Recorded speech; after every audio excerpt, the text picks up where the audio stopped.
नमस्कार। चलिए आज एक सफर पर चलते हैं टाइम में पीछे प्राचीन मौर्य साम्राज्य की दुनिया में और जानते हैं सबसे मजेदार बात क्या है। हम इस कहानी को समझेंगे कुछ बहुत ही खास मेहमानों की नजरों से, जिन्होंने उस जमाने की एक ऐसी तस्वीर पेश की जो आज भी हमें हैरान कर देती है। तो सवाल ये है कि हम 2000 साल से भी ज्यादा पुराने एक इतने बड़े साम्राज्य की कहानी को आखिर जोड़ते कैसे हैं। मतलब सोचिए, उस वक्त आज की तरह रिकॉर्डिंग तो थी नहीं, तो फिर ये सब बातें हमें पता कैसे चली। ये वाकई एक पहेली जैसा है ना। और इस पहेली का जवाब शायद आपको थोड़ा चौंका दे। हमें सब पता चलता है बाहर से आए लोगों से। जी हाँ, उस दौर के जो विदेशी मेहमान थे, जो दूत थे, उन्होंने जो कुछ भी लिखा वही हमें उस समय की सबसे साफ तस्वीर दिखाता है।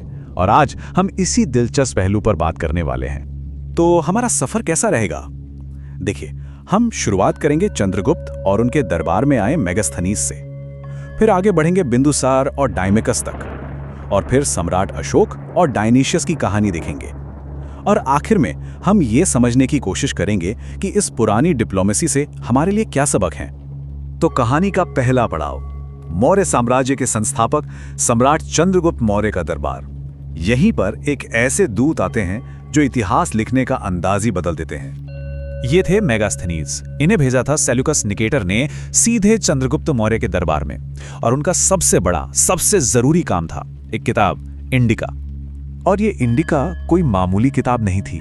समझिए कि ये मौर्य काल को जानने के लिए हमारे पास सबसे अहम सुरागों में से एक है। इसमें वो बातें लिखी हैं, वो डिटेल्स हैं जो शायद हमें कभी पता ही नहीं चलती।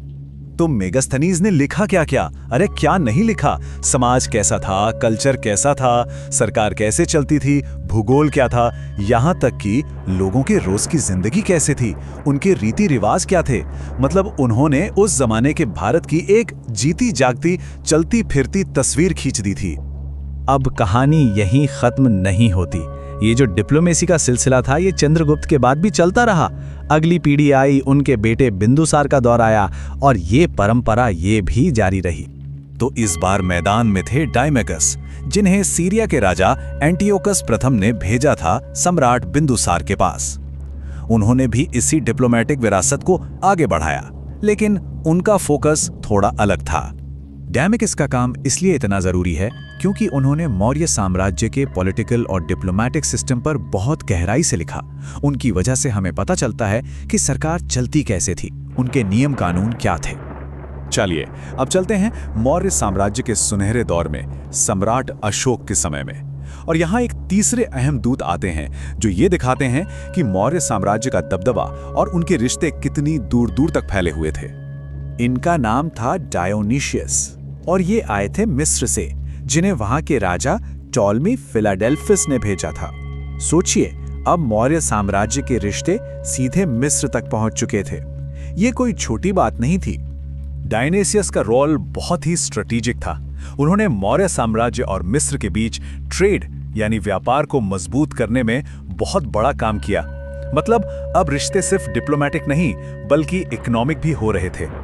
तो एक बार इस पूरी कड़ी को फिर से देखते हैं। चंद्रगुप्त के समय आए मेगास्थनीज, उनके बाद बिंदुसार के दौर में आए डायमेकस, और फिर अशोक के शासन में आए डायोनिशियस। एक के बाद एक 3 पीढ़ियों तक ये एक लगातार चलने वाली डिप्लोमेटिक चेन थी जो दिखाती है कि मौर्य साम्राज्य का प्रभाव कैसे बढ़ता ही जा रहा था। तो सवाल ये है कि इन सारी कहानियों से हमें क्या सीखने को मिलता है। मतलब इन पुराने दूतों की बातों का आज के समय में क्या मतलब है। चलिए कुछ जरूरी पॉइंट्स को समझते हैं। सबसे पहली बात तो ये कि इतिहास को समझने के लिए एक बाहरी नजरिया, एक आउटसाइडर का पर्सपेक्टिव कितना कीमती हो सकता है। दूसरी चीज कि उस जमाने की डिप्लोमेसी सिर्फ पॉलिटिक्स नहीं थी, ये अलग अलग सभ्यताओं को जोड़ने वाला एक पुल थी। ये भी साफ है कि मौर्य शासकों के लिए इंटरनेशनल रिलेशन एक बड़ी प्राथमिकता थे। और आखिर में इन वृत्तांतों से हमें वो बातें पता चलती हैं जो शायद अंदर के लोग कभी लिखते ही नहीं। और अब एक सवाल आप सबके लिए, जरा सोचिए, जैसे हमने इन पुराने दूतों की आंखों से मौर्य साम्राज्य को देखा, वैसे ही आज से हजारों साल बाद जब इतिहासकार हमारे समय को देखेंगे तो वो आज के दूतों से, मतलब आज के यात्रियों, जर्नलिस्ट्स और डिप्लोमैट्स से हमारे बारे में क्या सीखेंगे, हमारी दुनिया उन्हें कैसी दिखेगी। ये एक दिलचस्प सवाल है ना?